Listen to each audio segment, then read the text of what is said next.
Olá, amados. Hoje, dia 3 de abril de 2019, gravando o segundo vídeo.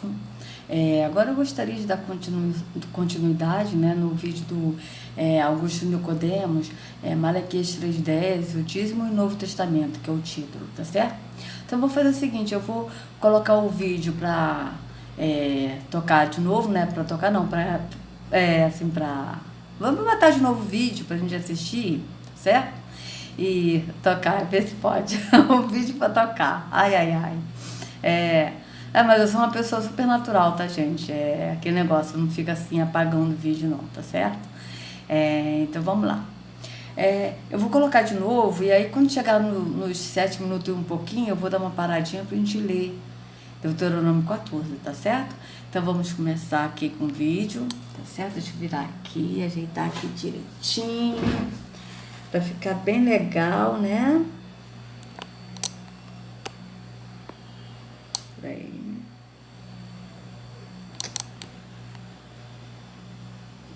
Um pouquinho pra cá. Assim, perfeito, amados. Vou colocar então aqui, tá? Vamos lá.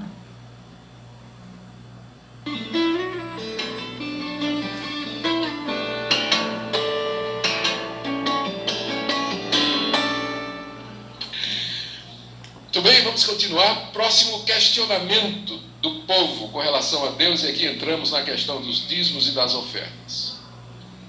Aqui, a partir do verso 7 até o 12, nós temos mais uma resposta cínica do povo à declaração de Deus de que eles estavam roubando a Deus. Eles vinham cultuar a Deus, mas o culto a Deus não era agradável por causa da omissão nos dízimos e nas ofertas. E era mais uma daquelas desobediências com relação ao culto que causava o desagrado de Deus. Era mais uma quebra da aliança. Aí, a partir do verso 17. No verso 7, Deus faz um apelo através de Malaquias. E esse apelo começa com uma queixa da parte de Deus. Essa queixa é da desobediência constante da nação de Israel. Verso 7. Desde os dias de vossos pais, vos desviastes dos meus estatutos e não os guardastes. Então, veja só, Deus chega para o povo e diz: vocês sempre foram desobedientes, vocês são iguais aos pais de vocês. O que Deus está dizendo aqui? Deus está querendo que o povo lembrasse a história deles. Como foi a história de Israel no deserto? Como foi a história de Israel no deserto? No tempo dos juízes, no tempo dos reis ímpios, a história de Israel era uma história marcada pela desobediência. 40 anos no deserto, tentaram a Deus, provocaram a Deus, insultaram a Deus, quiseram voltar atrás, fizeram ídolos, fizeram bezerro de ouro, provocaram a Deus, mesmo que Deus fizesse chover pão do céu todo dia, Deus fizesse sair água da rocha, Deus abriu o mar vermelho, milagre após milagre, e o povo tentando a Deus, o povo desobediente, que não queria guardar a lei de Deus. Aí vieram os juízes de Israel, uma época em que cada um fazia o que achava bom aos seus próprios olhos. Quando tinha um juiz temente a Deus, a nação se chegava a Deus. Se levantava um juiz que não era temente a Deus, iam para os outros deuses, adoravam Astarote, Baal, Renfã, Milcom, todos aqueles deuses, Dagon, rei dos filisteus. Deus mandava um povo, castigava os israelitas, eles se arrependiam, clamavam a Deus, Deus perdoava, começava tudo de novo. Era uma história marcada por relapso, altos e baixos, inconstância, desobediência. Aquilo está no coração do povo. Por isso Deus diz aqui, desde a época, como é que ele diz? Desde os dias de vossos pais, vos desviastes dos meus estatutos e não os guardastes. Vocês sempre foram desobedientes. Uma nação endurecida, uma nação contumaz, uma nação rebelde. Desde a antiguidade, vocês sempre foram assim. Que paciência de Deus se suporta a esse povo, né? Sempre foram assim. Sempre foram. E o Senhor diz, então, mesmo que eles sempre foram assim, Deus não perdeu a esperança. Veja o que é que Deus diz: tornai-vos para mim, e eu vos tornarei para vós outros. Apesar do histórico de desobediência, Deus ainda tinha esperança de que a nação se arrependesse.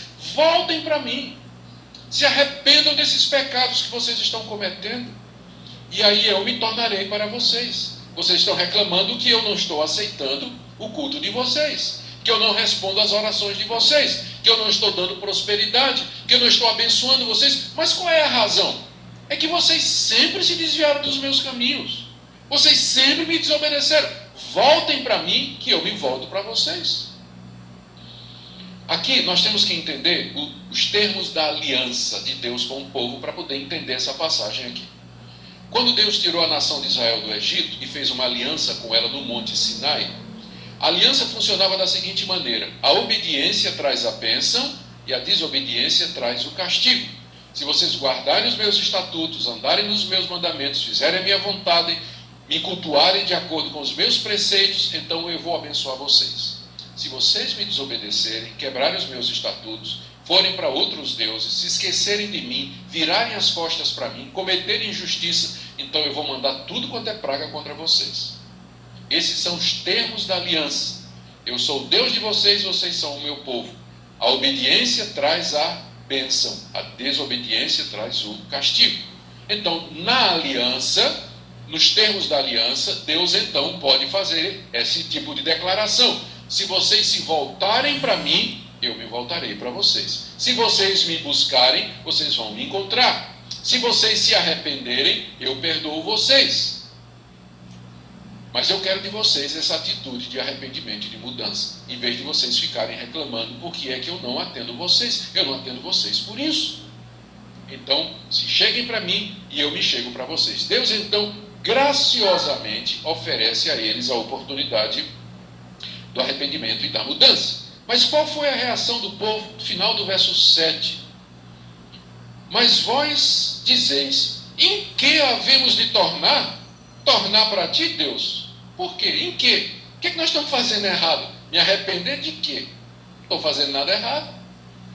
Você vê que não muda, né? Hoje em dia é a mesma coisa. Você chega para a pessoa e diz: olha, você precisa mudar, precisa voltar para Deus, precisa se arrepender. Eu? Como assim? Me arrepender de quê? Tem gente pior do que eu, não estou fazendo nada errado. Todo mundo faz isso. Tornar em quê? Veja a dureza do coração daquele povo. Eles retrucam de forma cínica. O pecado havia cegado seus olhos. Eles eram insensíveis e mesmo assim vinham cultuar a Deus. Todo sábado eles estavam lá no templo para oferecer sacrifícios a Deus. Deus responde então a pergunta deles com uma outra pergunta e resposta no verso 8. Porque eles perguntaram: o senhor quer que a gente torne em quê? Que a gente se arrependa de quê? Deus responde com uma pergunta no verso 8. Roubará o homem a Deus? Será que o homem pode roubar a Deus? Aí Deus responde: todavia vós me roubais e ainda dizeis: em que te roubamos? Resposta: nos dízimos e nas ofertas. O povo estava roubando a Deus nos dízimos e nas ofertas. Em que sentido? A palavra roubar aqui significa literalmente tirar pela força, no hebraico. Era uma apropriação indébita violenta. Era mais do que furto. Tem uma diferença de furto, latrocínio e roubo, né? Tem uma diferença. Aqui é o termo mais pesado. Eles estavam mesmo que tomando a parte que era de Deus, com violência. E por que que Deus diz que isso é roubo? Porque na lei do culto, no Antigo Testamento, havia a determinação de que o israelita devia trazer como oferta para Deus 10% de tudo que ele tinha. 10% do rebanho, 10% da colheita, 10% do dinheiro da sua propriedade. Parei aqui, amados. Veja bem, primeiro ele está dizendo assim, que o povo é desobediente. Mas o que dá a entender aqui é que o povo é desobediente em relação aos dízimos e às ofertas. Porque o foco dele é dízimo e ofertas. Aqui ele disse, né? Vocês vejam, ele fala que toda hora que Deus estava falando para o povo, esse Deus a gente sabe que é Terrom, tá certo? Então, que a gente já leu Malaquias, né? E no vídeo anterior. E vocês vejam que ele diz aqui que o povo é que estava roubando, sendo que o sacerdote estava falando para o profeta estava falando para os sacerdotes. Então aí era o sacerdote que estava roubando, certo? E não o povo. E aqui ele diz que o povo trazia os mantimentos, os animais, né, os dízimos, né, animais, mantimentos, e trazia o dinheiro, tá certo? Trazia também o dinheiro, tá? Vejam bem, vou voltar aqui para vocês verem aqui ele dizendo isso. Olha aqui, vejam bem. Com violência. E por que Deus diz que isso é roubo? Porque na lei do culto no Antigo Testamento, havia determinação de que o israelita devia trazer como oferta para Deus 10% de tudo que ele tinha. 10% do rebanho, 10% da colheita, 10% do dinheiro da sua propriedade, os dízimos de tudo que ele possuía. O israelita devia trazer. Isso fazia parte do culto do Antigo Testamento. Da mesma Então vejam bem, ele disse que isso ele já transferiu o dízimo como oferta, justamente para poder botar na cabeça do povo que o dízimo é oferta, tá certo? Então ele disse que o povo tinha que trazer 10% dos alimentos, 10% dos animais, 10% do dinheiro, né, das suas propriedades.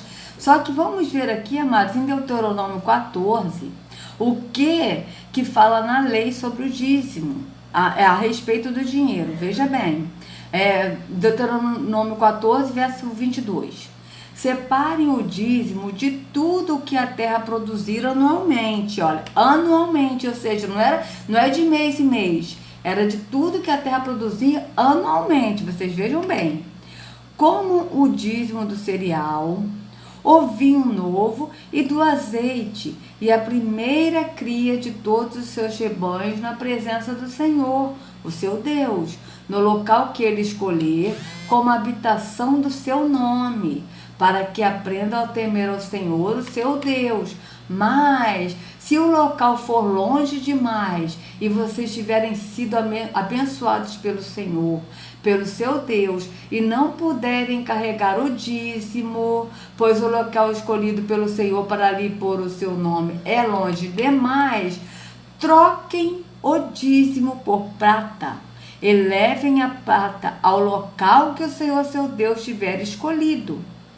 Com a prata, comprem o que quiserem, bois, ovelhas, vinho ou outra bebida fermentada, ou qualquer outra coisa que desejarem. Então, juntamente com suas famílias, comam e alegrem-se na presença do Senhor, do seu Deus. E nunca se esqueçam dos levitas que vivem em suas cidades, pois eles não possuem propriedade nem herança própria. Ao final de cada 3 anos, tragam todos os dízimos da colheita do 3º ano e armazene-os em sua própria cidade. Ou seja, ao final do terceiro, de cada 3 anos, não era nem de mês em mês. Era anualmente, era para separar os alimentos. E ao final de cada 3 anos, traga todos os dízimos da colheita do 3º ano e armazene em sua própria cidade. Ou seja, tinha o dízimo anualmente, que eram alimentos, né, e animais, e tinham o dízimo que era para colher ao final de cada 3 anos, para que os levitas que não possuem propriedade nem herança, e os estrangeiros, os órfãos e as viúvas que vivem na sua cidade, venham comer e saciar-se, para que o Senhor, o seu Deus, abençoe em todo o trabalho das suas mãos. Veja bem, deixa eu colocar isso aqui, verso 25, tá certo? Aqui na outra versão, Êxodo 14, 25, ou Êxodo não, Deuteronômio. Nome. 14 do 25 ao 14, vamos botar aqui assim, ó, Deuteronômio 14, vamos botar aqui do 25 em diante, tá certo, amados? Aqui a gente vê que é a lei, tá certo? Então vamos ver aqui, ó. Aqui, ó, aqui já está ali, na primeira versão está a prata, aqui já está o dinheiro, ó. Então vende-os e ata o dinheiro na tua mão e vai ao lugar que escolheu o Senhor teu Deus, e aquele dinheiro darás por tudo que deseja a tua alma, por vacas e por ovelhos, e por vinho e por bebida forte, e tudo que te pedir a tua alma, come-o ali perante o Senhor teu Deus, e alegra-te tu e a tua casa. Porém, não desampararás o levita que está dentro das tuas portas, pois não tem parte nem herança contigo. Ou seja, amados, O que ele está dizendo aqui, que não, esse aqui é outro vídeo que eu vou gravar para vocês, tá, amados? Aqui, ó. O que ele está dizendo aqui é que se o dízimo for muito pesado, tá certo? Porque ele achou que ia levar o dízimo, mas se o dízimo for pesado, o que era o dízimo? O dízimo era o animal morto, que era separado da 10ª parte, ou então a 10ª parte de mantimentos, de alimentos, de grãos, entendeu? Era isso. Se fosse muito pesado, ele tinha que vender esse dízimo e pegar o dinheiro e ir no lugar que o Senhor determinou, e ali ele comprava o boi, ovelhas, vaca, entendeu? Bebida forte, o que desejava sua alma, ali ele preparava e comia com a sua casa. É isso que está dizendo. Não está dizendo de forma nenhuma aqui, senhor Augusto Nicodemos, tá? Que tem que pegar o dízimo e levar na igreja o dinheiro. Isso não existe. Isso não existe aqui, tá certo? Vamos continuar. Voltei aqui um pouquinho para vocês verem de onde ele parou. Deus 10% de tudo que ele tinha. 10% do rebanho, 10% da colheita, 10% do dinheiro da sua propriedade, os dízimos de tudo que ele possuía. O israelita devia trazer. Isso fazia parte do culto do Antigo Testamento. Da mesma maneira que eles estavam oferecendo pão imundo, animal coxo, animal dilacerado, eles não estavam trazendo o dízimo todo. Eles estavam trazendo uma parte, estavam trazendo dízimo nenhum. Eles não estavam cooperando, trazendo as ofertas para o sustento do povo de Deus. O dízimo era determinado para o sustento dos levitas. Nós já falamos aqui que eles eram a tribo que se dedicava exclusivamente ao serviço de Deus. Eles tinham que ser sustentados, eles não trabalhavam a não ser no templo. Então o sustento deles vinha desse dízimo que era trazido. Amados, ele disse que eles não trabalhavam, eles tinham que ser sustentados no templo. Mas nós sabemos que quem habita no templo é Terrom, e Yahweh, ele habita em nós. Então vocês vejam aqui que o dízimo foi Terrom quem ordenou o dízimo, não Yahweh. O que Yahweh ordenou, os 10 mandamentos, foi Yahweh, da parte de Yahweh. E não tem dízimo nos 10 mandamentos. Vocês podem ver, conforme a gente leu no vídeo anterior, sobre o que eram os 10 mandamentos. Então vocês vejam que os 10 mandamentos faziam parte de amar a Yahweh, de todo entendimento, de não ter outros deuses diante de Yahweh, certo? E de amar ao próximo, ou seja, não matarás, não roubarás, não dirás falso testemunho, honra teu pai e tua mãe, não cobiçarás a mulher do teu próximo. Então, isso faz parte dos 10 mandamentos. E que depois, quando Yahushua ele esteve aqui entre nós, ele disse: um novo mandamento vos dou. Ele não disse uma nova lei vos dou, porque a lei era de Terrom, mas ele disse: um novo mandamento vos dou. Amarás ao Senhor teu Deus de todo o teu entendimento, ou seja, amarás a Yahweh, teu Deus, o Deus verdadeiro, de todo o teu entendimento, e amarás ao próximo como a ti mesmo.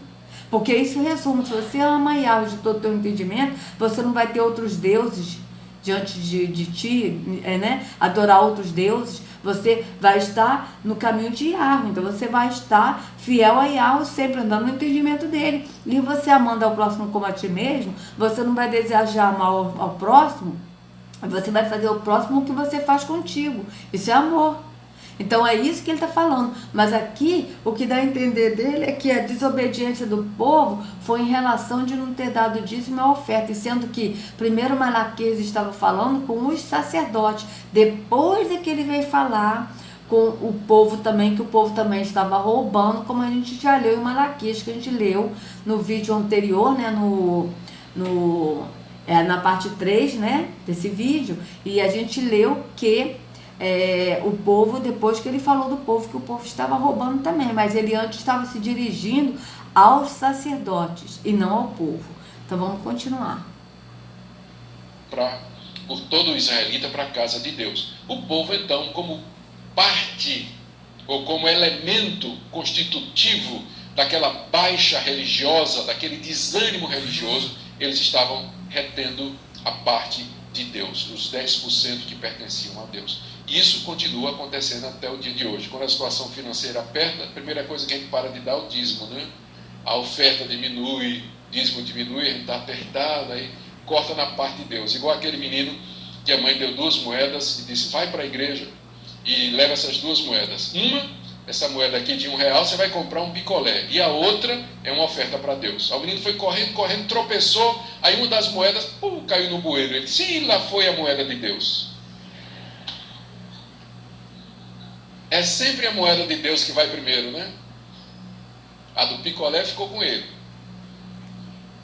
É sempre assim. Então, era o que estava acontecendo, né? E Deus dizendo, vocês precisam se arrepender disso. E o povo cinicamente perguntando, e Deus dizendo, vocês estão me roubando por causa, eu entendo, da situação financeira, do desânimo geral, estavam deixando Deus em segundo lugar, para não falar da avareza, da incredulidade e do egoísmo. É por isso que a nação estava sendo amaldiçoada. Verso 9, com maldição sois amaldiçoados, porque a mim me roubais, vós a nação toda. Os dízimos faziam parte da aliança de Deus com Israel, fazia parte das leis cerimoniais relacionadas com o culto. Então, o problema aqui não era o dízimo, o problema é... Amados, veja bem, ele disse que o povo estava sendo amaldiçoado porque o dízimo fazia parte da lei. Realmente, o dízimo fazia parte da lei. A lei veio de Terrom, e Terrom é que amaldiçoa. Terrom, ele não abençoa. Ele abençoa quem ele quer quando está lá aliançado nas trevas com ele, aí ele abençoa. Tipo, ele abençoa os maçons, né, dando bens materiais, porque ele abençoa assim. Vocês podem reparar que quando as pessoas vão na igreja, eles falam em bens materiais, em prosperidade material. Poucos falam em prosperidade espiritual. Por quê? Porque eles também não conhecem. Eles não sabem nem o que é andar no espírito. Eles andam na carne, no físico. Precisa de tudo eles verem. E o próprio Yahushua, ele diz, bem-aventurados aqueles que não viram, mas creram. Mas eles precisam ver para crer. Então eles precisam ver o templo, eles precisam ver um sacerdote, um líder religioso. Eles precisam cumprir todas as leis, porque eles estão na lei. E vocês vejam que isso é tão grave, que quando uma pessoa vai nessa igreja, nesses templos de pedra, e que elas seguem essas leis, e que ele fala que é lei, ou seja, Yahushua, ele aboliu a lei. Ele morreu justamente para a lei ser abolida. Então, quando a pessoa cumpre a lei, a pessoa é maldita, está na maldição de Terrom. Por quê? Porque a pessoa está negando o sacrifício de Yahushua. Porque, na verdade, Yahushua, ele foi o último dízimo e a última oferta dada por nós. Amados, como eu já expliquei no vídeo anterior, tá? Deixa eu explicar de novo. Os sacerdotes eram da parte de Terrom. E os profetas eram da parte de Yahweh. Só que tanto os sacerdotes como os profetas, eles faziam parte da tribo de Levi, tá certo? Só que Yahushua, ele foi o último sacerdote, o único sacerdote enviado por Yahweh, porque Yahweh enviou Yahushua. Então, ele foi o único sacerdote, ele é o sumo sacerdote. E por quê? Porque o sacerdote no Antigo Testamento era o sacerdote que oferecia os sacrifícios em holocausto. E ele oferecia o sacrifício, primeiro, pedindo perdão pelos pecados deles próprios, porque eles pecavam, e segundo, eles ofereciam pedindo perdão pelos pecados do povo. E aí eles pediam sangue no povo, para o povo ser perdoado, mas eles pediam esse perdão a Terrom, não era Yahweh. Era Terrom, porque ali eles eram enganados, e os sacerdotes eram sacerdotes de Terrom. Tá certo? Então, o que acontece? Yahushua, ele veio como sumo sacerdote. Mas Yahushua, ele se ofereceu um sacrifício a nós, ele não pegou um animal para sacrificar o animal, para pedir perdão por nós. Mas ele foi o próprio cordeiro que foi sacrificado por nós. Mas ele se sacrificou primeiro. Ele não pediu perdão pelos pecados dele, porque ele nunca pecou. Tá certo? Então ele ali, ele tá fazendo o papel do sacerdote. Então ele é o sumo sacerdote. Por quê? Porque ele tinha que oferecer o sacrifício. Tá certo? Porque o sacerdote que ofereceu o sacrifício. Tá? Então Yahushua também ofereceu o sacrifício, mas ele não pediu perdão pelos pecados dele, porque ele nunca pecou. Ele foi tentado, mas nunca pecou. Mas ele ofereceu o sacrifício. Mas qual foi o sacrifício que ele ofereceu? Foi ele próprio. Então ele foi o sumo sacerdote que ofereceu a ele próprio como sacrifício por amor a nós. É isso que nós temos que entender. Então, quando a gente... Aí nisso foi o quê? Esse sacrifício que ele ofereceu era o dízimo e a oferta. Por quê? Porque ele foi andando até o matadouro, até o madeiro, onde ele foi sacrificado por nós. Então, como ele foi andando, ele foi como oferta, porque a oferta era um animal que ia andando, tá certo? Ele era entregue vivo ao sacerdote, né? A tribo de Levi, que fazia parte do sacerdote. E o dízimo era um animal morto. Então ele foi ofertado, ele se ofertou por nós, ou seja, ele foi andando até o madeiro, tá certo? E depois ele foi dizimado por nós, ele foi morto por nós, porque o dízimo é morte. Ele foi sacrificado, ele foi morto por nós. Então, quando a gente vai num templo físico e dá um dízimo, num templo físico, nós estamos negando o sacrifício de Yahushua. Nós estamos negando que o sacrifício dele foi único e perfeito para conosco. Nós estamos negando que ele se doou por nós, que ele foi o último dízimo e a última oferta. E aí nós estamos debaixo da maldição, por quê? Porque aqueles que estão seguindo esses líderes religiosos num templo de pedra, entregando dízimo e oferta, estão debaixo de maldição, porque estão em Terrom, não estão em Arro, nem conhecem Arro, nem tampouco Yahushua. Por quê? Porque esses que estão seguindo líderes religiosos, eles não estão andando no único pastor que é Yahushua. Eles estão seguindo líderes religiosos. E os líderes religiosos, eles são mediador entre o homem e Terrom, porque eles levam a Terrom. Porque Terrom é que engana, Terrom é que habita desses templos. O único que leva ao Pai é Yahushua. Ele mesmo disse: eu sou o caminho, a verdade e a vida. Ninguém vai ao Pai senão por mim. Tá certo? Então vamos continuar. Era desobediência. Eles não estavam cumprindo aquilo que Deus exigia na aliança. Fazia parte do culto. E eles não estavam fazendo isso. E por isso Deus os estava amaldiçoando. E aqui está a razão pela qual eles não estavam prosperando.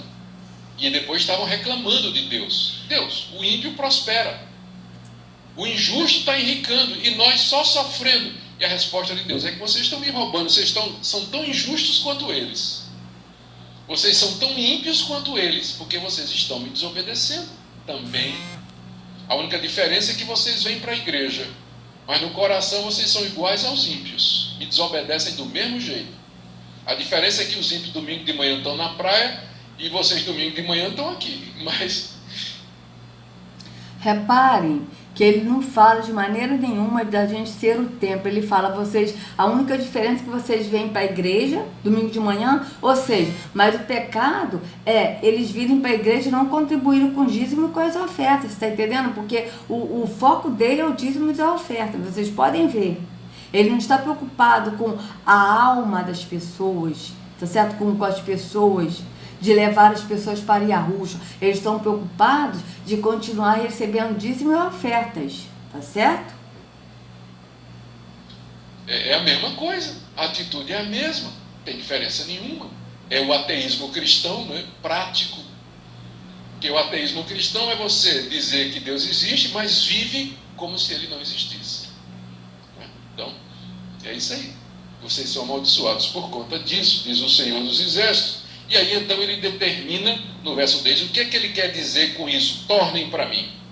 Trazei todos os dízimos à casa do tesouro, para que haja mantimento na minha casa, e provai-me nisto, diz o Senhor dos Exércitos, se eu não vos abrir as janelas do céu e não derramar sobre vós bênção sem medida. Deus então determina que eles tragam todos os dízimos. A tradução aqui pode ser... Veja bem, amados, ele está dando a entender aqui que tornar-vos a Deus é trazer os dízimos, ou seja, não importa a pessoa estar com a vida que está. Pode a pessoa estar com a vida errada, continuar no erro, mas a pessoa tem que tornar a Deus trazendo os dízimos e as ofertas. Então a pessoa vai ser salva segundo ele, pelo que eu estou entendendo aqui. Se a pessoa der o dízimo e a oferta, a pessoa vai ser salva. A pessoa pode continuar com a vida errada que ela está, porque isso não importa, porque afinal de contas as pessoas estão sendo fiéis no dízimo e nas ofertas. O importante é isso, a fidelidade nos dízimos e nas ofertas. E sendo que não é isso. E quando disse, tornai-vos a mim, Chegai-vos a mim e eu me chegarei a vós outros, é para que ele pudesse se revelar a nós e nós andarmos nos seus preceitos, andarmos no caminho que é Yahushua. Tá certo? Então ele aqui não, ele está dizendo aqui que o tornar a Deus, ao Deus dele que é Terron, é dar o dízimo e a oferta. Aí você está se tornando a Deus, não importa a vida que você anda. Você pode xingar, você pode fumar, você pode fazer o que você quiser. Se você está sendo fiel no dízimo e nas ofertas, você está se tornando para Deus. Tá certo? Está se tornando para o Deus dele que é Terron, porque não é Yahweh. Ser no hebraico o dízimo todo, que eu acho que é a melhor tradução. Não, embora tinha vários tipos de dízimos, mas eu acho que o contexto aqui favorece a tradução tragam o dízimo todo. Porque no contexto nós estamos vendo, o povo estava trazendo parte do que era devido a Deus, estava trazendo o que sobrava. Então nesse sentido eles não estavam trazendo todo o dízimo, mas uma parte dele. Deus diz, não, você tem que trazer tudo. A casa do tesouro era um local no templo onde era armazenado o dízimo do povo, é onde ficavam os animais, ficavam os grãos que eram trazidos, as ofertas, a flor de farinha, tudo que era trazido, o dinheiro, era lá que era guardado para as... Dinheiro, vocês viram que a gente leu em Deuteronômio 14 que não tinha dinheiro em dízimos, tá certo? A gente leu isso. Então ele falou de novo dinheiro, para botar na cabeça do povo que hoje é dinheiro. Olha aqui o símbolo aqui, amado. Presta atenção nesse símbolo aqui, tá? Pesquise. Pesquise esse símbolo. Tá? Vocês vão ver que é símbolo maçônico. Suprir a casa de Deus, verso 10, para que haja mantimento na minha casa. O mantimento aqui era um material para os sacrifícios e o sustento dos sacerdotes, e também havia caridade para com os órfãos e as viúvas. Então a casa de Deus precisava ter mantimento e dependia então da fidelidade do povo em trazer os dízimos e as ofertas. E Deus então os desafia. Para vocês verem que estão todos ligados, a Igreja Batista aqui, pelo que eu estou vendo, é a Igreja Batista aqui, agora que eu reparei isso, tá, amados? Ele estava pregando na Igreja Batista. Mas tanto a Igreja Batista quanto a Igreja Presbiteriana, elas são maçônicas, tá certo? Porque as igrejas, quando vieram para cá, a Assembleia de Deus, como eu já falei para vocês, né, que a gente leu sobre como surgiu a Assembleia de Deus, quando elas vieram para cá já tinha a presbiteriana, já tinha a metodista, já tinha a batista, tá certo? E eles eram maçons, tanto que eles que fundaram as religiões. Na verdade, as religiões foram fundadas por maçons, a maçonaria que fundou as religiões. E para vocês repararem uma coisa, amados, o Templo de Salomão foi feito por maçons. Salomão era maçom, tá certo? Ele era maçom. E ele fez o Templo de Salomão para os deuses das trevas, como a gente já leu em 2 Crônicas 6. Vocês não viram os vídeos falando sobre isso? Vocês podem abrir lá em 2 Crônicas 6 que vocês vão ver. Porque ninguém nunca viu ao Pai senão ao Filho. E lá diz primeiro, Deus apareceu para Salomão, que Deus foi esse que apareceu para Salomão. Porque ninguém nunca viu o Pai senão o Filho. Nem os anjos viram o Pai. Somente Yahushua viu o Pai. Isso está escrito na Escritura, bem claro. Ninguém nunca viu o Pai senão o Filho. Então vocês vejam que esse templo é templo de trevas. E vocês vejam aqui, o símbolo aqui dessa igreja, tá? Ele está pregando uma igreja batista, mas ele é da igreja presbiteriana. Não sei de qual, mas ele está pregando na igreja batista. Mas vocês veem que estão todas ligadas na maçonaria e nas trevas. Por quê? Porque o Deus Terron é Deus de trevas. Tá certo? Vamos continuar. Final do verso 10, a fazer prova dele, dizendo, se vocês fizerem isso, eu vou abrir as janelas do céu e derramar sobre vocês bênção sem medida. Não é o ato de dar o dízimo em si, como se fosse uma negociata com Deus, mas era uma questão de cultuar a Deus como Deus havia determinado. E no culto do Antigo Testamento, o dízimo fazia parte integrante. Então, não é a questão do dízimo em si, como hoje é enfatizado, o dízimo... Amado, isso aqui também, faz parte de um dos símbolos da maçonaria. Vocês pesquisem isso aqui, tá? Eu esqueci o nome, parece um trigo. Isso é uma coisa de um trigo. Vocês pesquisem, vocês vão ver que é símbolo maçônico. passa a ser uma coisa mágica, uma negociata com Deus. Se você der o dízimo, Deus vai lhe abençoar. É só estudar o contexto e você vai ver que a questão do dízimo não era a questão do dízimo, mas era uma questão da obediência do povo, de cumprir os termos da aliança que Deus tinha feito com eles, de cultuar a Deus da forma correta. Se você me pergunta se o dízimo vale para nós hoje no Novo Testamento, eu já vou tentar responder essa pergunta, que ela vai aparecer nas perguntas e respostas, né? Então eu já vou tentar esvaziar aqui, ou pelo menos já abrir a discussão aqui. A minha opinião é a seguinte: você não encontra no Novo Testamento um mandamento específico para que os cristãos deem o dízimo. O que você encontra é o seguinte, isso aí está claro no Novo Testamento: todos os cristãos têm que colaborar e dar para a igreja. Isso você encontra de maneira abundante no Novo Testamento. Paulo fala de recursos. Amados, todos os cristãos têm que contribuir e dar para a igreja. Dar para qual igreja que ele está falando? Para o templo de pedra, onde o Altíssimo não habita. Tá certo? Não é para dar para a igreja pessoas que somos nós. Ele está dizendo para dar para a igreja o templo de pedra. Recolhimento de ofertas. 2 Coríntios capítulo 8, capítulo 9. Você vai... Então vamos lá, 2 Coríntios capítulo 8, capítulo 9, né? Que ele citou aqui. Então vamos ler, né, amado? 2 Coríntios capítulo 8, capítulo 9.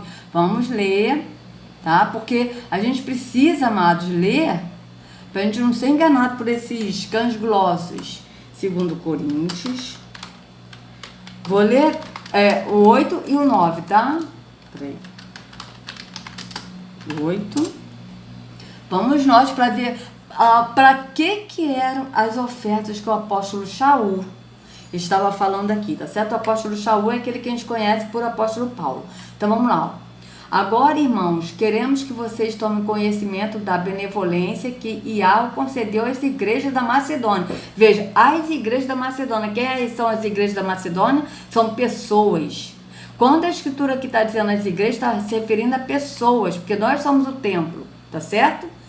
No meio da mais severa tribulação, a grande alegria e extrema pobreza deles transbordaram em rica generosidade, pois dou testemunho de que eles deram tudo quanto podiam e até além do que podiam, por iniciativa própria. Veja, quem deu? Deus concedeu às igrejas da Macedônia aqui, ó. Toma conhecimento da benevolência que Deus concedeu às igrejas da Macedônia. Ou seja, as igrejas da Macedônia que deram. As pessoas da Macedônia que deram, tá certo? Pois dou testemunho de que eles deram tudo quanto podiam, até além do que podiam, por iniciativa própria. Eles nos suplicaram insistentemente o privilégio de participar da assistência aos santos, da assistência aos separados, ou seja, as pessoas que são igrejas, templos do Espírito, e não em templos de pedra.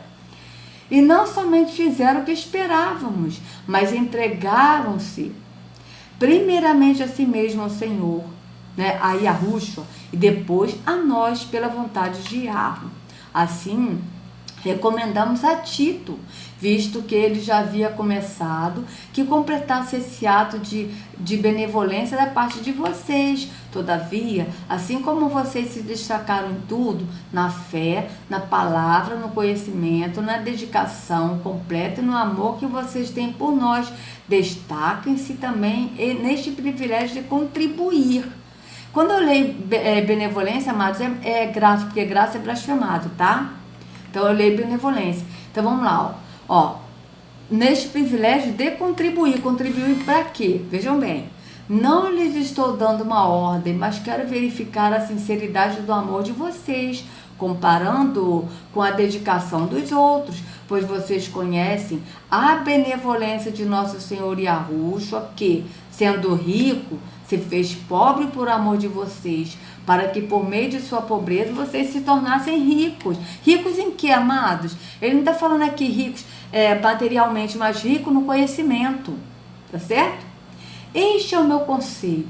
Convém que vocês contribuam, já que desde o ano passado vocês foram os primeiros, não somente a contribuir, mas também a propor esse plano. Agora completem a obra, para que a forte disposição de realizá-la seja igualada pelo zelo em concluí-la, de acordo com os bens que vocês possuem. Porque se há prontidão, a contribuição é aceitável de todo com aquilo que alguém tem. Porque se há prontidão, a contribuição é aceitável de acordo com aquilo que alguém tem e não de acordo com o que não tem. Nosso desejo não é que os outros sejam aliviados enquanto vocês são sobrecarregados, mas que haja igualdade. Aqui, ó, isso aqui que ele está falando é porque o povo estava passando necessidade, a igreja de Jerusalém estava passando necessidade. Então ele está dizendo, nosso desejo não é que outros sejam aliviados enquanto vocês são sobrecarregados, mas que haja igualdade. Ou seja, por quê? Porque eles não estavam sendo sobrecarregados, assim, eles estavam dando porque eles tinham para dar para aqueles que estavam necessitados. É isso que nós temos que entender. No presente momento, a fatura de vocês suprirá a necessidade deles, para que, por sua vez, a fatura deles supra a necessidade de vocês. Então haverá igualdade, como está escrito: quem tinha recolhido muito não teve demais, e não faltou a quem tinha recolhido pouco. Agradeço a Yahweh, que pôs no coração de Tito o mesmo cuidado que tem por vocês, pois Tito não apenas aceitou o nosso pedido, mas está indo até vocês com muito entusiasmo e por iniciativa própria. Com ele estamos enviando o irmão que é recomendado por todas as igrejas, por seu serviço no Evangelho, por todas as igrejas aqui de novo, amada, é por todas as pessoas que estão congregando no corpo de Yahushua. Não é templos, não são templos de pedra, tá? Mas só por isso, não só por isso, mas ele também foi escolhido pelas igrejas para nos acompanhar quando formos ministrar esta doação, o que fazemos para honrar o próprio Senhor e mostrar a nossa disposição. Veja, a doação aqui, ele está falando em oferta, não é dízimo. Em nenhum momento o apóstolo está falando em dízimo aqui, está falando em oferta. O Nicodemos, ele está botando o dízimo como oferta, ele está falando oferta como dízimo, para a pessoa se ligar assim, tipo, botar a oferta como dízimo, como se fosse uma coisa só, não é? Oferta é uma coisa, dízimo é outra. Aqui ele está falando de oferta, está falando nada de dízimo aqui, vejam bem. Queremos evitar que alguém nos critique quanto ao nosso modo de ministrar essa generosa oferta, pois estamos tendo cuidado de fazer o que é correto, não apenas aos olhos do Senhor Yahushua, mas também aos olhos dos homens. Além disso, estamos enviando com ele o nosso irmão, que muitas vezes e de muitas maneiras já nos provou que é muito dedicado. E agora ainda mais, por causa da grande confiança que ele tem em vocês. Quanto a Tito, ele é meu companheiro e cooperador entre vocês. Quanto aos nossos irmãos, eles são representantes das igrejas e uma honra para Yahushua. Portanto, diante das demais igrejas, demonstre a esses irmãos a prova do amor que vocês têm e a razão do orgulho que temos de vocês. Não tem necessidade de escrever-lhes a respeito dessa assistência aos santos. Veja, assistência aos santos não é assistência a um templo de pedra. Assistência aos separados, aos santos da igreja, que são pessoas. Reconheço a sua disposição e ajudar, e já mostrei aos macedônios o orgulho que tenho de vocês. Ou seja, na verdade, as igrejas estavam contribuindo para a Macedônia. Tá certo? É isso. As igrejas estavam contribuindo para os macedônios. Eu reconheço a sua disposição a ajudar e já mostrei aos macedônios o orgulho que tem de vocês, dizendo-lhes que, desde o ano passado, vocês da Acaia estavam prontos a contribuir e a dedicação de vocês motivou a muitos. Ou seja, as pessoas da Acaia estavam contribuindo para os macedônios, para a igreja de Macedônia, que são pessoas e não templos de pedra. Contudo, estou enviando os irmãos para que o orgulho que temos de vocês a esse respeito não seja em vão, mas que vocês estejam preparados, como eu disse que estariam, a fim de que, se alguns macedônios forem comigo e os encontrarem despreparados, nós, para não mencionar vocês, não fiquemos envergonhados por tanta confiança que tivemos. Assim, achei necessário recomendar que os irmãos os visitem antes e concluam os preparativos para a contribuição que vocês prometeram. Então, ela estará pronta como oferta generosa e não como algo dado com avareza. Lembre-se, aquele que semeia pouco também colherá pouco, e aquele que semeia com fartura também colherá fartamente.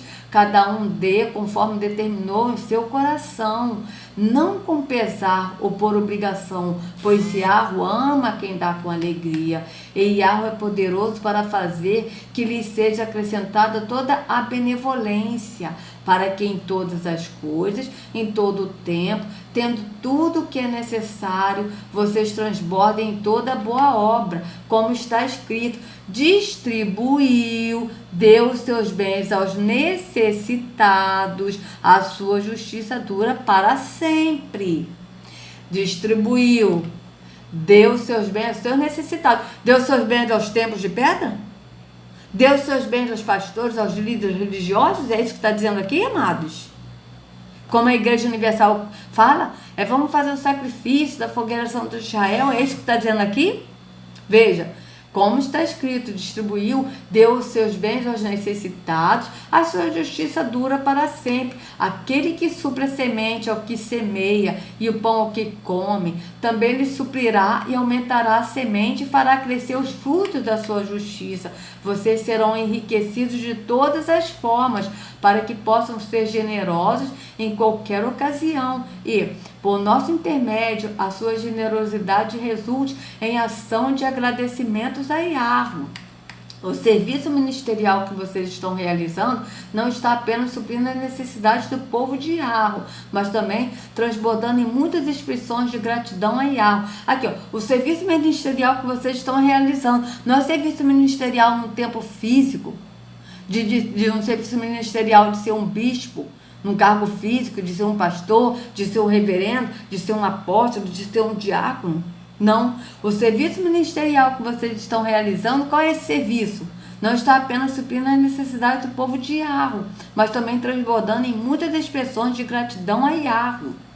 Tá certo? É isso que mostra a gratidão a Yahweh. É quando nós ajudamos ao próximo, entendeu? Quando nós ajudamos a igreja que somos nós e ajudamos ao próximo. Esse é o serviço ministerial. Esse é o nosso ministério, amado. Qual é o nosso ministério? É estar num tempo de pedra, seguindo a homens, tá? Que não são líderes, que não são pastores, porque o único pastor é Yahushua, dando dízimo e ofertas? Não, o nosso serviço ministerial é anunciar a verdade, que é Yahushua, tá certo? E anunciar que ele é o caminho, a verdade e a vida, anunciar que ele é o pastor, anunciar que ele foi o último dízimo e oferta dado por nós e ajudar ao próximo. O amor ao próximo é isso, ajudar ao próximo. Esse é o nosso serviço, essa é a nossa gratidão a Yahweh. O serviço ministerial que vocês estão realizando não está apenas suprindo as necessidades do povo de Yahweh, mas também transbordando em muitas expressões de gratidão a Yahweh. Por meio dessa prova, desse serviço ministerial, por meio dessa prova de serviço ministerial, outros louvarão a Yahweh pela obediência que acompanha a confissão que vocês fazem do Evangelho de Yahushua e pela generosidade de vocês em compartilhar seus bens com eles e com todos os outros. Aqui não está dizendo compartilhar seus bens com um templo de pedra para dar para um líder religioso. Tá certo? Aqui, ó. Vejam bem, por meio dessa prova de serviço ministerial, outros louvarão a Yahweh pela obediência que acompanha a confissão que vocês fazem do Evangelho de Yahushua e pela generosidade de vocês em compartilhar seus bens com eles e com todos os outros, ou seja, porque eles não têm amor aos bens materiais, ele tem amor ao povo, às pessoas, ao tempo do Espírito, que são pessoas, certo?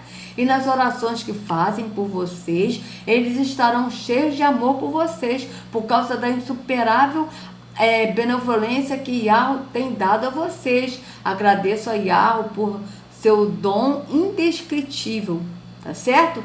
Então aqui está graças a Yahweh, mas eu falei agradeço a Yahweh porque graças é uma palavra blasfemada, tá, amados? Então vocês vejam bem, tá? que ele está, aqui em Coríntios, como a gente leu, Coríntios 8:9, não está falando aqui de dar para um tempo de pedra, tá certo? Então, vou voltar aqui uns segundinhos aqui, para a gente dar continuidade aqui, tá certo? Para a gente não perder o foco. Então, vamos lá. Todos os cristãos têm que colaborar e dar para a igreja. Isso você encontra de maneira abundante no Novo Testamento. Paulo fala de recolhimento de ofertas. 2 Coríntios, capítulo 8, capítulo 9. Você vai encontrar Paulo organizando uma coleta entre os membros da igreja. Você lê Paulo em 1 Timóteo, capítulo 5, diz... Sim, entre os membros da igreja, tá certo? Que são pessoas. Entre os membros da igreja, não, entre os membros do corpo de Yahushua, tá? Porque nós somos a igreja, nós somos o templo do Espírito. Então, entre os membros da igreja, o que ele está querendo dar a entender aqui é que Paulo, ele organizou essa coleta entre os membros da igreja para levar para a igreja, mas não foi isso. Vocês leram comigo que não está dizendo para levar para um templo físico, mas é para levar, para ajudar as igrejas que são pessoas, tá certo? Então vamos voltar aqui um pouquinho, que ele vai dar outro versículo aqui que a gente vai ler, outro capítulo, vamos ver. De ofertas, 2 Coríntios, capítulo 8, capítulo 9, você vai encontrar Paulo organizando uma coleta entre os membros da igreja. Você lê Paulo em 1 Timóteo, capítulo 5, dizendo que o trabalhador é digno do seu salário. 2 Timóteo, né, que ele falou 5, capítulo, 2 Timóteo 5, vamos ver aqui. 2 Timóteo 5, amados, a gente tem que fazer isso, ler a escritura para não ser enganado por esses líderes religiosos, esses cães gulosos. 2 Timóteo 5, vamos ler. Não tem problema nenhum em ler aqui com vocês para a gente não ser enganado, tá certo? 2 Timóteo, por que tá assim, gente? Deixa eu ver. Ah, tá. Ai, 2 Timóteo. Ué.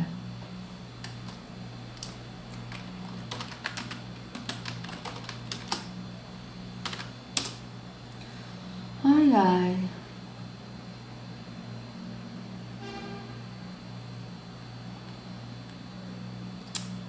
Deixa eu ver aqui, amados, espera aí. 2 Timóteo, por que tá assim, gente? Espera aí. Timóteo 5. Ai, né? Vamos ver aqui. Deixa eu ver aqui se eu acho. Se eu vou botar nessa aqui, tá? Que é a.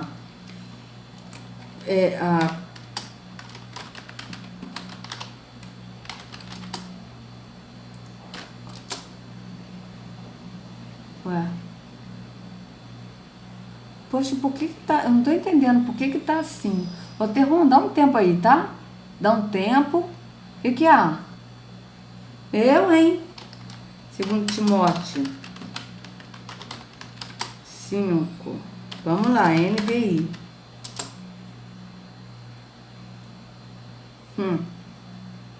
O que há? Dá um tempo aí, pô. O que há? Pensando o quê? Tem hora que a gente tem que falar assim do Terron, amados, porque o Terron tá tão furioso, porque eu creio que muita gente está saindo do sistema religioso, desse engano, e ele tá furioso. Então vamos lá, ó. Não, aqui, ó, 1 Timóteo, olha só como é que é. 1 Timóteo, aqui, ó. Ai. É 2 Timóteo, vamos ver aqui, peraí. Deixa eu escrever aqui de novo, amados, peraí. 2 Timóteo.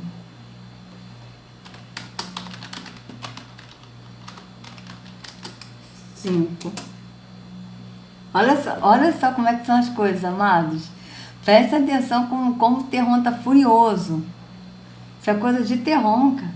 Não é possível. Vamos lá, vamos de novo. 2 Timóteo que ele falou, né? 2 Timóteo 5. NVI. Vamos lá. Tá, é porque eu entrei aqui. Olha só como é que... Olha. 2 Timóteo. Gente, o 2 Timóteo sumiu aqui? É mesmo? É isso mesmo, gente? Vamos ver aqui o 4 aqui para ver se a gente acha que o... Isso é sério. Opa, gostei dessa versão aí. No, thank you. Ai. Vamos ver aqui se tem aqui o próximo. Ó, deixa eu botar aqui 2 Timóteo 5. Ah, não tem 2 Timóteo Tito. Será que ele falou 1 Timóteo? Deixa eu ver aqui, amado. Vamos ver aqui o que ele falou, porque eu entendi 2 Timóteo. Ah, então deve ser isso. Por isso que não estava. Peraí, vamos ver. No capítulo 9, você vai encontrar Paulo organizando uma coleta entre os membros da igreja. Você vê Paulo em 1 Timóteo, capítulo 5, dizendo que o trabalhador é 1 Timóteo, amados. Eu entendi 2 Timóteo. É por isso que não está dando. Tudo bem, vamos fazer aqui. Deixa eu tirar isso aqui, para não ficar muita coisa. E vou voltar aqui. Agora acho que vai dar certo, tá? É por isso que não está dando. Tá. Ah, beleza. Não repreenda asperamente ao homem idoso, mas exorte-o como se ele fosse seu pai. Trate os jovens como a irmãos. As mulheres idosas como mães e as moças como as irmãs com toda a pureza. Trate adequadamente as viúvas que são realmente necessitadas. Mas se uma viúva tem filhos ou netos, que estes aprendam primeiramente a colocar a sua religião em prática, cuidando de sua própria família e retribuindo o bem recebido de seus pais e avós, pois isso agrada a Yahweh. Veja bem, por que ele falou colocar a sua religião em prática? Porque também tem uma parte, acho que é em Timóteo mesmo que fala, que a verdadeira religião é ajudar, visitar as viúvas e os necessitados nas suas tribulações e se abster das coisas impuras deste mundo, tá certo? Isso aí é a verdadeira religião, por isso que ele está falando. Mas se a viúva tem filhos ou netos, que eles aprendam primeiramente a colocar a sua religião em prática, ou seja, ajudar ao próximo, porque isso é a verdadeira religião. Cuidando de sua própria família, retribuindo o bem recebido de seus pais e avós, pois isso agrada a Yahweh. A viúva realmente necessitada e desamparada põe sua esperança em Yahweh e persiste dia e noite em oração e em súplica. Mas a que vive para os prazeres, ainda que esteja viva, está morta. Ordene estas coisas para que sejam irrepreensíveis. Se alguém não cuida de seus parentes, e especialmente dos de sua própria família, negou a fé e é pior que um descrente. Veja isso. Amados, as pessoas no templo, vocês podem reparar que elas dão o dízimo e oferta na igreja, mas muitas deixam de ajudar o parente. Porque pensa que deu na igreja, está tudo certo. Enquanto o parente que está necessitado, tá certo? E os da fé, tá? Porque aí está falando dos parentes e os da fé também, porque nós também somos parentes em Yahushua, da fé.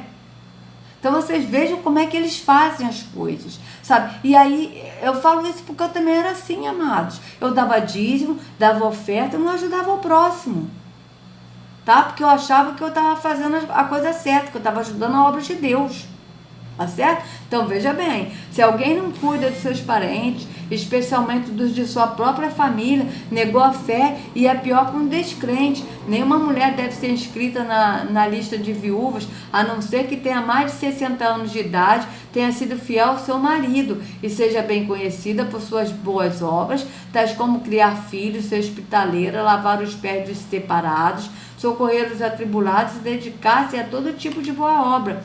Não inclua nesta lista as viúvas mais jovens, pois quando os seus desejos sensuais superam a sua dedicação a Yahushua, querem se casar. Assim elas trazem condenação sobre si, por haverem rompido seu primeiro compromisso. Além disso, aprendem a ficar ociosas, andando de casa em casa, e não se tornam apenas ociosas, mas também fofoqueiras e indiscretas, falando coisas que não devem. Portanto, aconselho que as viúvas mais jovens se casem, tenham filhos, administrem suas casas e não deem ao inimigo nenhum motivo para a maledicência. Algumas, na verdade, já se desviaram para seguir a Satanás, ou seja, seguir a Terron.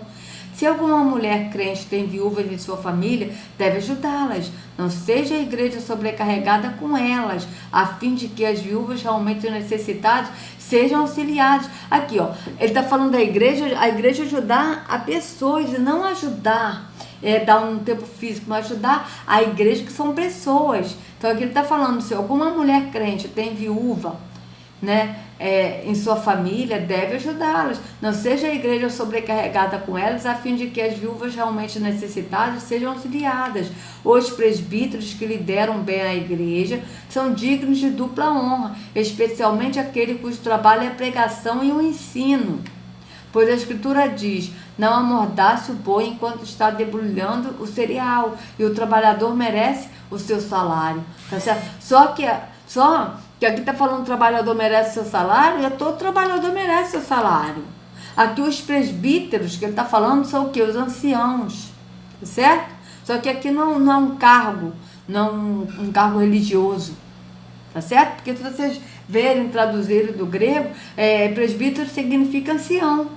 Então os anciãos que lideram bem a igreja são dignos de dupla honra, especialmente aqueles cujo trabalho é a pregação do ensino. Pois a Escritura diz, não amordace o boi enquanto está debulhando o cereal, e o trabalhador merece seu salário. Não aceite acusação contra um presbítero, se não for apoiada por 2 ou 3 testemunhas. Os que pecarem deverão ser repreendidos em público, para que os demais também temam. Eu o exorto solenemente diante de Yahushua e dos anjos eleitos, a que procurem observar essas instruções sem parcialidade, e não faça nada por favoritismo. Não se precipite em pôr as mãos sobre ninguém, e não participe dos pecados dos outros. Conserve-se puro. Aqui, não se precipite em pôr as mãos sobre ninguém, porque na verdade nós não devemos impor as mãos sobre ninguém, certo? Não continue a beber somente água. Tome também um pouco de vinho por causa do seu estômago e das suas frequentes enfermidades. Os pecados de alguns são evidentes, mesmo antes de serem submetidos a julgamento, enquanto que os pecados de outros se manifestam posteriormente. Da mesma forma, as boas obras são evidentes. As que não o são, não podem permanecer ocultas, tá certo? Então é isso que está falando aqui. Ou seja, ele está querendo dizer aqui sobre cargos religiosos, mas aqui o apóstolo não está falando em cargo religioso. Tanto que o próprio Yahushua disse, não chameis ninguém de pai, nem de guia, porque um só o vosso Pai que está no céu. Não chamei ninguém de mestre, nem de guia, porque um só o vosso mestre. Tá certo? Então aqui ele está tentando botar aqui a entender que nós temos que dar na casa de Deus, porque eles são dignos do seu salário. E presta atenção aqui na mão dele, tá? Esse aqui é um sanal maçônico, tá, amados? Vai por mim, pesquisem. Capítulo 9, você vai encontrar Paulo organizando uma coleta entre os membros da igreja.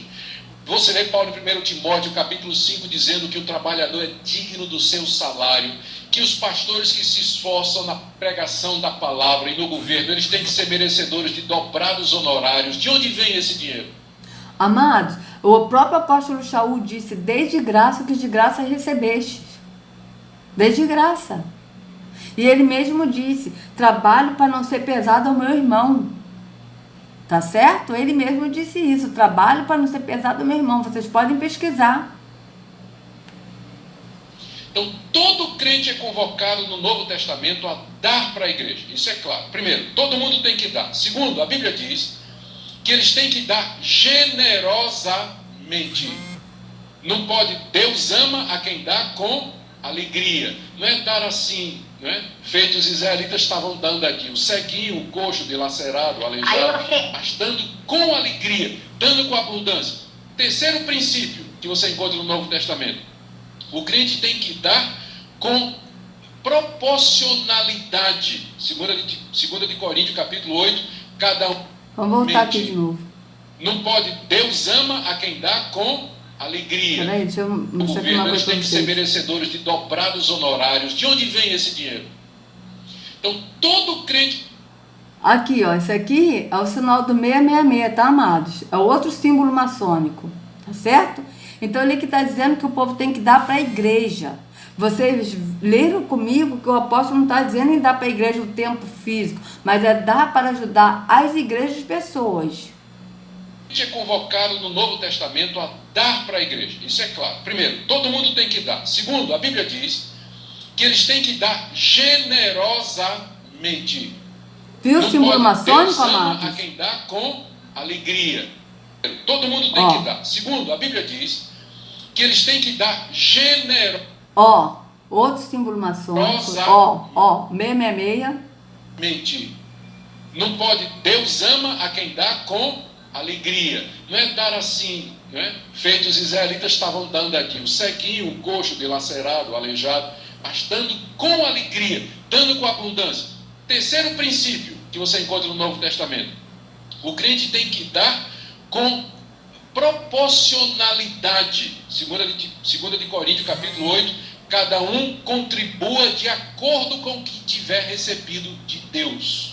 Então, há a questão da proporcionalidade. Quem ganha mais, dá mais. Quem ganha menos, dá menos. Mas todos têm que dar de acordo com o que receberam de Deus. Ora, se todo mundo tem que dar com frequência, com constância, se todo mundo tem que dar generosamente, e se todo mundo tem que dar proporcionalmente, nós estamos falando de quem então? Do dízimo. Não... Lei. Dízimo, amado. Lei. Está falando da lei, de Teron. Já vai vendo. Chame de dízimo. Se você não quer chamar de dízimo, não chame. Então não chame de dízimo, mas então contribua. Sempre, generosamente e proporcionalmente ao que Deus tem lhe dado. E se você vai procurar um referencial, você já encontra o referencial do Antigo Testamento. Portanto, o dízimo ela não é uma lei do Novo Testamento, mas ela é uma tradição da Igreja de Cristo que sempre funcionou. Nos Estados Unidos funciona diferente. As igrejas presbiterianas, pelo menos que eu conheço, elas funcionam diferentes. O que é que eles fazem? Eles planejam, a economia americana é mais estável, né? Então, eles planejam o orçamento da igreja, quanto é que a igreja vai gastar em 2012. Então, eles sabem a renda de cada família, isso é declarado, eles declaram com a renda de cada família. Aí, então, eles fazem o orçamento da igreja e dividem pela família, e dizem assim, olha, o orçamento de 2012 é $1 milhão, nós temos 300 famílias na igreja, para cada família cabe isso aqui. Então, aí o americano, ele paga aquilo ali, ele pode resolver pagar por mês ou ele paga de uma vez só, porque quase não tem inflação, né? Então, ele pode pagar de uma vez só. Então, é um sistema diferente. Em alguns lugares na Europa, 5%. Por quê? O pessoal é tão rico, né, que 10% vai sair dinheiro pelo ladrão, o pessoal não sabe o que é que faz com tanto dinheiro. 5% é suficiente para suprir todas as necessidades da igreja. Então as igrejas variam, mas o princípio... Suprir todas as necessidades da igreja, tempo de pedra, não suprir as necessidades da igreja, que somos nós pessoas. Entenderam, amados? O é esse. Você tem que colaborar para o sustento da casa de Deus. 10% é uma proporção que você encontra no Antigo Testamento. Faz parte da lei. Você tem que colaborar para o sustento da casa de Deus. Da casa de Deus, tempo de pedra onde Teron habita. Mas não para o sustento da casa, pessoas que somos nós, que somos templo do Espírito, mas colaborar para o templo de Deus, onde o Altíssimo não habita. Tá certo? Lei cerimonial não é obrigatório no Novo, mas é um referencial que Deus aprovou no Antigo Testamento. Ele pode ser adotado pela igreja, não como lei, mas como referência. E você não vai ser amaldiçoado por Deus se você não der 10%. Você vai ser ripado se você não der, for mão de vaca, não é isso? E não der proporcionalmente. Aí sim, aí Deus vem em cima de você. Pode ter certeza disso. O Teron vem, né, amado? 10%. Infelizmente tem esse foco em cima dos 10%.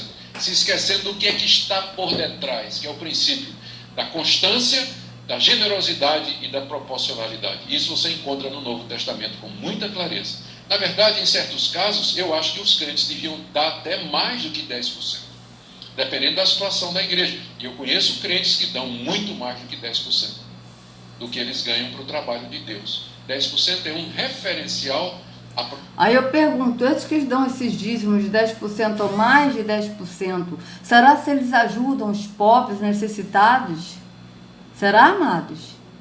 Eu digo isso por mim, porque eu não ajudava. Provado por Deus no Antigo Testamento que a igreja pode adotar como sendo um referencial. Mas não entendo que é uma lei para o Novo Testamento. mas é uma tradição boa que deve ser preservada.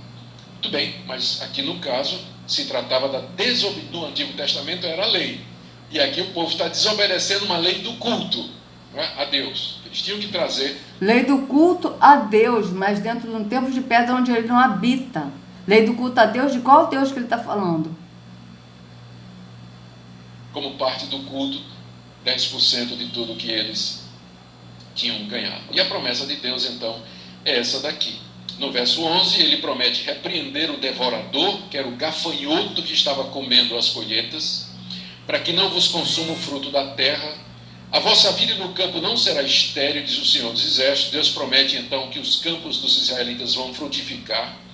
Todas as nações vos chamarão de felizes, porque vós sereis uma terra deleitosa, diz o Senhor dos Exércitos. A nação iria prosperar, seus campos iriam produzir, seu comércio iria crescer, a nação iria ganhar respeito diante de todas as demais nações, uma vez que eles resolvessem obedecer a Deus e oferecer a Deus o culto do qual Ele é digno.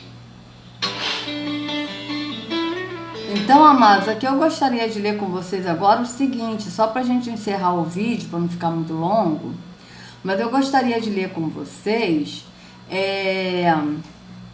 Atos 17, para ver o que o apóstolo Paulo falou aqui, o apóstolo Shaul.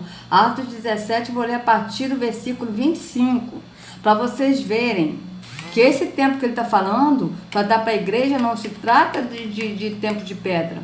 Olha, Atos 17, 24, veja. O Iarro que fez o mundo e tudo que nele há, é o Senhor do céu e da terra, e não habita em santuários feitos por mãos humanas. Em santuários, noutra versão, está em templos. Veja, vou mostrar aqui para vocês. Noutra versão, está em templos. Atos 17, tá? 24, vamos lá, vou botar aqui, ó. Aqui, ó. O Iahvé que fez o mundo e tudo que nele há, sendo o Senhor do céu e da terra, não habita em templos feitos por mãos de homens, tá certo? Então, vamos voltar aqui. Aqui, ó. Ele não é servido por mãos de homem, como se necessitasse de algo, porque ele mesmo dá a todos a vida, o fôlego e as demais coisas. De um só fez ele todos os povos, para que povoassem toda a terra, tendo determinado os tempos anteriores, estabelecido os lugares exatos em que deveriam habitar. Iahvé fez isso para que os homens buscassem, talvez tateando, pudessem encontrá-lo, embora não esteja longe de cada um de nós. Pois nele vivemos, nos movemos e existimos. Como disseram alguns dos poetas de vocês, também somos descendência dele. Assim, visto que somos descendência de Iahvé, não devemos pensar que a divindade é semelhante a uma escultura de ouro, prata ou pedra, feita pela arte e imaginação do homem. No passado, Iahvé não levou em conta essa ignorância, mas agora ordena, no passado, Iahvé não levou em conta essa ignorância, mas agora ordena que todos, em todo lugar, se arrependam. Se arrependam de quê? De estar indo em templos feitos por mãos humanas e passa a ser o templo. Pois estabeleceu um dia em que há de julgar o mundo com justiça por meio do homem que designou, e deu provas disso a todos, ressuscitando-o dentre os mortos. Quando ouviram sobre a ressurreição dos mortos, alguns deles zombaram e outros disseram: a esse respeito nós os ouviremos outra vez. Ou seja, então vocês vejam aqui, amados, né, que a igreja somos nós somos o templo do Espírito, tá? E não um templo físico onde o Altíssimo não habita. Então vocês estão vendo aqui que o Altíssimo não habita em templos feitos por mãos humanas, e a ajuda que nós temos que dar, a oferta, é em relação à igreja, pessoas, tá certo? E não um templo feito por mãos humanas. Então é isso, amados. Espero que esse vídeo vai alcançar várias pessoas, para que as pessoas possam sair desse engano da religião, tá certo? Que a Rússia carregue cada um de vocês nas palmas de suas mãos e sejam livres do engano da religião, em nome de Yahushua. Até a próxima.